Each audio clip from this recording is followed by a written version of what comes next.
Hello दोस्तों, मैं आप सभी का अपना गौरव आज आपके साथ बात करूंगा जापान के लोगों को जो 4 ऐसे रहस्य पता हैं जिससे वो धन सुख समृद्धि को अपनी ओर आकर्षित करते हैं। जापान एक ऐसा देश है जिसने अनेकों त्रासदियों को झेला है, हिरोशिमा नागासाकी को झेला है, जो हर साल अनेकों भूचाल फेस करता है, जहां वॉल्केनिक एरप्शंस होते हैं, जहां पर अनेकों सुनामियां आती हैं और हर साल 2 साल में तो एक बड़ी सुनामी भी आ जाती है जो वहां के किसी एक इलाके को पूरी तरह से तबाह कर जाती है। उसके बावजूद भी जापान के लोग दोबारा खड़े होते हैं, पहले से कहीं बेहतर स्टेट में पहुंचते हैं। ऐसा क्या है जो जापानी लोग जानते हैं और हम नहीं जानते? ऐसा क्या है जो उनको पता है और वो गिरकर दोबारा से उठ जाते हैं और पहले से अच्छी स्थिति में आ जाते हैं? इसीलिए जापान टेक्नोलॉजी के नाम लें तो टेक्नोलॉजी के मामले में जापान विश्व में बहुत ऊंचे स्तर पर गिना जाता है। जीडीपी की बात करें तो वहां पर भी जापान पहली कुछ कंट्रीज में गिना जाता है। तो ऐसा क्या है जो जापानियों को पता है और हमें नहीं? आज मैं इस वीडियो में आपके साथ वही रहस्य साझा करूंगा, इसलिए इस वीडियो को बिल्कुल मिस ना करें, बिल्कुल स्किप ना करें, क्योंकि एक छोटी सी जानकारी भी यदि आप मिस करें, हो सकता है वो वही जानकारी हो जो आपका जीवन बदल सकती है। सो पहला पॉइंट शुरू करने से पहले एरिगैतो एरिगैतो एरिगैतो मतलब धन्यवाद धन्यवाद धन्यवाद। दोस्तों, मनी एक एनर्जी है, मनी एक एनर्जी है जो निरंतर फ्लो कर रही है। हम एक ऐसे देश में रहते हैं जहां पर धन के देवी देवताओं को पूजा जाता है, मतलब धन की पूजा की जाती है, क्योंकि धन एक ऐसी एनर्जी है जिसकी जरूरत हम सबको है, क्योंकि धन से बहुत सी आवश्यकताओं को, जरूरतों को पूरा किया जा सकता है। इसीलिए ही 4 रास्तों में अर्थ का भी मार्ग जो है वो मुक्ति की ओर ले जाता है। यदि आपको सेवा भी करनी है तो उसके लिए भी धन चाहिए, शुभ कार्यों के लिए भी धन चाहिए। दोस्तों, जापान के लोग एक ऐसा रहस्य जानते हैं जो शायद हमें पूरी तरह से नहीं पता है। वो जब भी धन को खर्च करते हैं, देते हैं, तो एक धन्यवाद के भाव के साथ देते हैं। एरिगैतो मनी मतलब धन्यवाद करते हैं जब वो धन देते हैं। यदि आप जब धन खर्च कर रहे हैं और आपके मन में खर्च करते हुए अभाव की फीलिंग आ जाती है, ये फीलिंग आती है कि मेरा धन खर्च हो रहा है, मेरा धन कम हो रहा है, तो वहां आप बहुत बड़ी गलती कर रहे हैं। क्योंकि अगर आप माँ लक्ष्मी को देखें तो वो भी एक हाथ से सोने के सिक्के, धन, अबंडेंस को बरसा रही हैं और दूसरा हाथ उनका यूं खुला है। मतलब ये एक चैनल है, एक फ्लो है। यदि आप देने के समय खुश हैं तो यूनिवर्स आपको दे रहा है, तो she is receiving from universe and giving it to entire world. इसलिए जब भी आप धन खर्च करें तो धन के बदले में आपको कुछ अवश्य मिलता है। यहां तक कि वहां के लोग जब धन के बदले में उपचार लेते हैं, ट्रीटमेंट लेते हैं, तब भी वो उसके लिए थैंक यू करते हैं, उस धन को धन्यवाद देते हैं, ग्रेटफुल होते हैं कि इस धन को दे करके इसके एक्सचेंज में हमने ये ट्रीटमेंट पाया, हमने इसके एक्सचेंज में ये सर्विस पाई, हमने इसके एक्सचेंज में ये प्रोडक्ट पाया, हमने इसके एक्सचेंज में ये कोर्स पाया, ये ज्ञान पाया, ये वस्तु पाई। इसलिए हमेशा जब भी आप धन दें, जब भी आप धन खर्च करें, तब एरिगैतो मनी का कॉन्सेप्ट फॉलो करें। हमेशा धन्यवाद दे करके उस धन को दें कि जहां भी ये धन जाए वहां अबंडेंस हो, वहां समृद्धि हो। हर उस व्यक्ति के पास जहां जहां ये धन जाए वो व्यक्ति अबंडेंस को फील करे, और जैसा विचार आप दूसरों के लिए करते हैं, यूनिवर्स वैसी ही फीलिंग, वैसा ही जीवन, वैसा ही सब आपको कई गुना करके लौटा देता है। दूसरा पॉइंट है काकिबो। काकिबो यानी जब भी आप बजट बनाते हैं तो अपने बजट को, अपने प्लान को ऐसा बनाएं जिसमें आप 5 सवाल अपने आप को पूछें।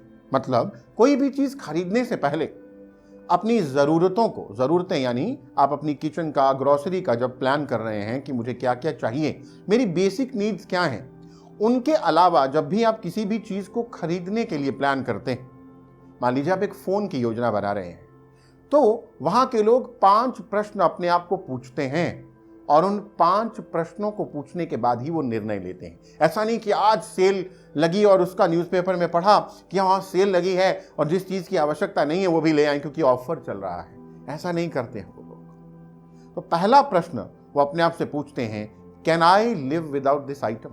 क्या मैं इस वस्तु के बिना जी सकता हूं? क्या ये मेरी जरूरत है या मेरी इच्छा? इज इट माई नीड और माई डिजायर? तो अगर ये मेरी डिजायर है, मेरी इच्छा है, तो क्या मैं इसके बिना जीवित रह सकता हूं? मतलब ये मेरी जरूरत है या डिजायर है? दूसरा प्रश्न, क्या मैं इसे अफोर्ड कर सकता हूं? अपने फाइनेंशियल जो करंट मेरी स्थिति है, उन फाइनेंशियल सेटअप के हिसाब से क्या मैं इसे अफोर्ड करता हूं? और मेरे जो फ्यूचर गोल्स हैं उनको भी मद्देनजर रखते हुए क्या मैं इसे आज अफोर्ड कर सकता हूं? तीसरा प्रश्न, क्या मैं इसे वास्तव में यूज करूंगा? क्योंकि कई बार मैंने जैसे अभी बताया कि हम जाते हैं खरीदने, कुछ गए थे परंतु ऑफर है, एक के साथ 4 चीजें फ्री मिल रही हैं, हम उन 4 फ्री की चीजों के लालच में वो ले आते हैं, ना वो फ्री की यूज हो रही हैं, ना वो जिसके साथ लाए थे जो मेन आइटम वो यूज हो रही है, बस हम उसे डंप करते जाते हैं। इससे क्या होता है, हम अपना घर भर लेते हैं, मतलब हम उस एनर्जी को ब्लॉक कर देते हैं, ना हमारे काम आई, ना ही वो चीज हमने किसी और के काम आने दी। जापान के घरों में यदि आप जाएंगे तो उनके पास बहुत बेसिक और कम से कम सामान होता है। कई बार तो घरों में केवल नीचे मैट्रेस बिछाया, उनके बेडरूम में भी बहुत कुछ नहीं होता, क्योंकि वो समझते हैं कि हमारे पास जितना कम सामान होगा उतनी ताज़ी हवा हमारे घर में ज़्यादा रह सकेगी। वो चीज़ों को डंप नहीं करते, अगर कुछ एक्स्ट्रा लगता है तो वो दे देते हैं, उसको निकाल देते हैं, जिससे उनके पास और नई चीज़ें आ सके, उनके पास स्थान खाली हो, मतलब ऊर्जा का वेलकम करते हैं वो लोग। हमें भी यही करना है, हमें ये देखना है कि क्या मैं वास्तव में इस चीज को इस्तेमाल भी करूंगा, चाहे फ्री में मिल रही है तब भी। उसके बाद अगला प्रश्न है, क्या मेरे पास इस सामान को रखने के लिए जगह भी है? तो जगह की बात मैं अभी कर चुका हूं कि बस सब जगह को भरते ना जाएं, खाली जगह रखें। खाली जगह रखने से आपको भी अच्छा फील होगा। सबसे इंपॉर्टेंट और लास्ट प्रश्न जो ये अपने आप से पूछते हैं किसी भी चीज को खरीदने का निर्णय करने से पहले, how will I feel when I buy this item? जब मैं इस चीज को खरीद लूंगा तो मैं कैसा फील करूंगा? क्या मैं एक्साइटेड फील करूंगा, ए माय फ्रेंड मैंने अभी भी ये आईफोन का नया वर्जन लिया? क्या मैं इंडिफरेंट फील करूंगा या क्या मैं खुश फील करूंगा? और ये भावना जो मैं फील करूंगा, ये इमोशन, ये कितनी देर तक मेरे साथ रहेंगे? अगर तो मैंने केवल और केवल भावनाओं के वेग में ही इस चीज को खरीदने का निर्णय ले लिया, अपनी डिजायर्स को फुलफिल करने के लिए, या वो पेरेंट्स जिन्होंने तंगी देखी है वो अपने बच्चों को ला ला करके महंगे महंगे खिलौने, गैजेट्स वो सब दे रहे हैं, हालांकि उस बच्चे को उसकी जरूरत नहीं है। वो बच्चा उसको शायद 1 दिन के बाद या 1 घंटे के बाद भी कई बार तो इस्तेमाल नहीं करता है, परंतु वो ला ला करके उसको दे रहे हैं केवल अपने मन को खुश करने के लिए, अपने उस भाव को, उस इमोशन को फीड करने के लिए, मसाज करने के लिए।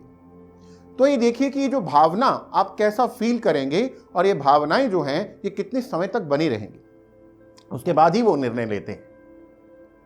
नेक्स्ट जो जापान के लोग करते हैं वो है मिनिमलिज्म को फॉलो करना, मतलब वो मिनिमम चीजों को लाते हैं। उनकी किचन में भी अगर आप देखेंगे तो बेसिक चीजें हैं, उनके पास अलग अलग तरह के डिनर सेट, टी सेट्स नहीं होते, वो उतनी ही चीज लाते हैं जितनी उनको चाहिए, या जिसमें 2-4 गेस्ट वो उनको अटेंड कर सके। तो उनके पास मिनिमलिज्म की जो समझ है, इस कॉन्सेप्ट को जो फॉलो करते हैं, ये बहुत कमाल का है दोस्तों। और हम मटेरियल को भरते चले जाते।